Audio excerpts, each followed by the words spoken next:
Before I get started, this video is extremely biased. If Doom Eternal was a woman, I would probably have sex with it. If Doom Eternal was a cheese grater covered in razors, I would still probably have sex with it.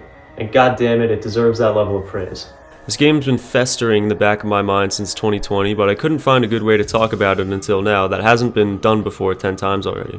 Eternal's main difference from its predecessor gameplay-wise is its intelligence.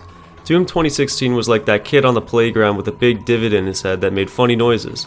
Yeah, the kids liked him because he was funny, but there wasn't really any depth there. Eternal is like that Sigma who spent his recesses filling out W-9 tax forms. Teachers and children alike were impressed by his wisdom, and this child clearly displays character and financial literacy. But whereas the gameplay of Eternal is smart, its story is wonderfully stupid, and exemplifies, in my opinion, the perfect video game story. Let me explain.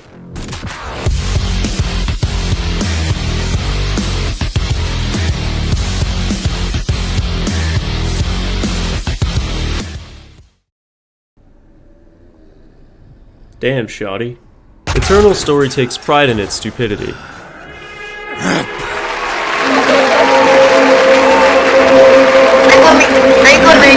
It cares not for moral dilemmas or asking important questions.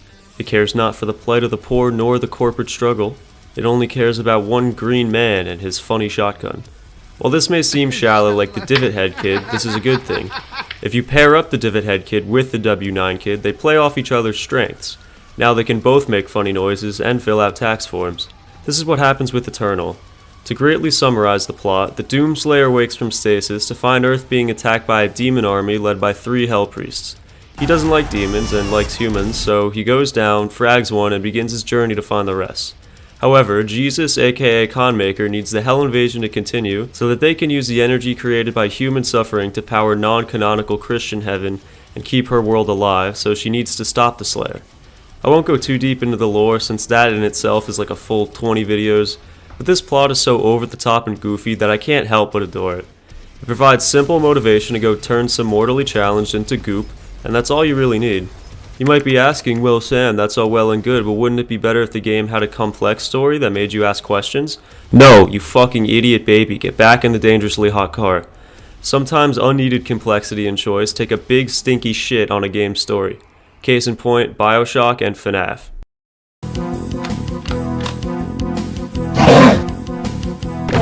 Bioshock's story is so close to being perfect. The idea of a man building an underwater city for the elites and muses of the world, free of morality, only for it to fall due to its own design. It's genius. There's just one problem. These little shits try to force a moral dilemma and player choice into a game that doesn't need it. And I think the concept of saving or harvesting the Little Sisters is inherently harmful to the gameplay and story. Everyone in this world is making choices based on complex scenarios and the context of the modern world, but the player has to make the difficult choice of killing a little girl or not. It just seems patronizing, and something this silly messes with a story as serious as Bioshock's. Also, one of the main themes of the story is how you don't have a choice. You're literally being controlled by a government microchip. So why you have the free will to do this until you start resisting the sleeper call doesn't even make sense. And since we're on the topic of Bioshock, let's talk about Five Nights at Freddy's. FNAF is a series I hold near and dear to my heart. Little 3rd grade me used to get night terrors of Freddy to the point where whenever my neighbor's outdoor lights went off at night, I just assumed he got them and that I was next. But one thing I never liked about the series were the games that prioritized story over gameplay, and games that fucked with the story for no reason.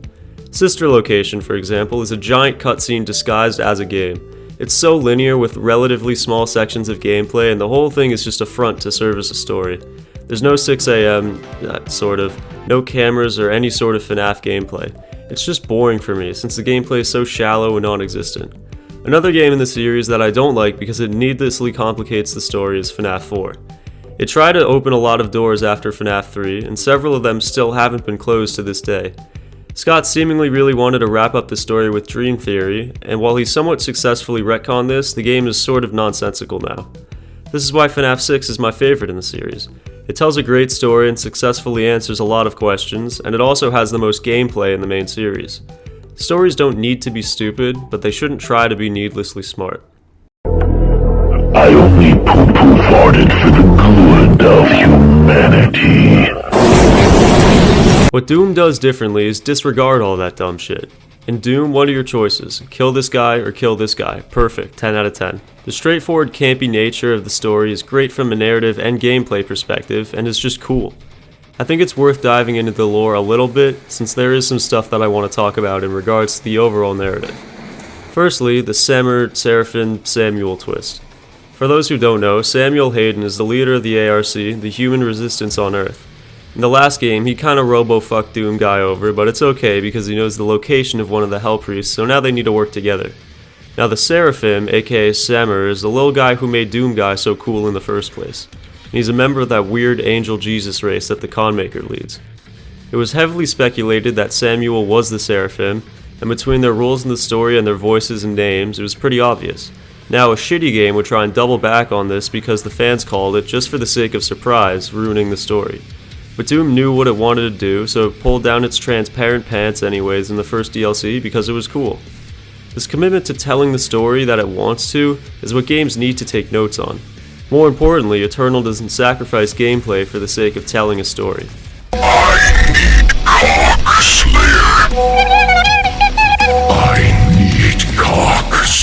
What do The Walking Dead, Red Dead Redemption 2, and Detroit Become Human all have in common?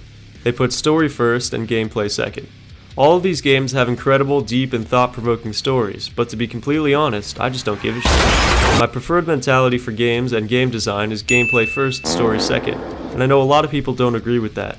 My friends all really like Red Dead 2 because it tells such a compelling story, and that's great, but what I primarily want from a game is a fun gameplay experience that challenges me in an interesting way, with a solid story to supplement that. I hate when AAA developers try to shovel some mediocre-ass story down my throat for 40 hours with no lube. Death Stranding is a 50-hour game with 20 hours of gameplay. This is why I think Eternal's story is perfect and told effectively. It provides the player with context and motivation without getting in the way. If I wanted to answer important questions and be forced to think at the expense of gameplay, I just longingly peer out my window at our uncaring cold world like I'm in a lo-fi thumbnail. I play games for the game. So I prefer games that understand that.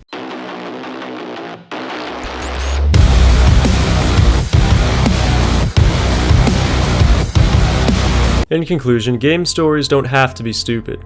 Some of my favorite games are story-driven masterpieces. However, I prefer when games prioritize gameplay over story, and Doom does just that.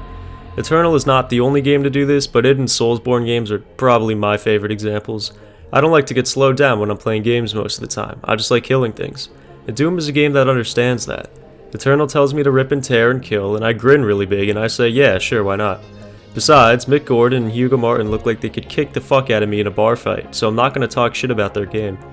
I hope you enjoyed the video. I'm planning on making content on TikTok since the algorithm there is so generous, and I'm working on potentially releasing a song, but I'm not entirely sure how far along it is because I don't want it to be really shitty. I've got a lot of ambitions to see regarding this whole internet thing, and I'm excited to see how 2022 goes. By the end of the year, if I don't have at least 10 million subs, I'm detonating all the C4 I've placed in your house's basement and foundation. Thanks for the support, like and subscribe, and stay tuned, dipshits.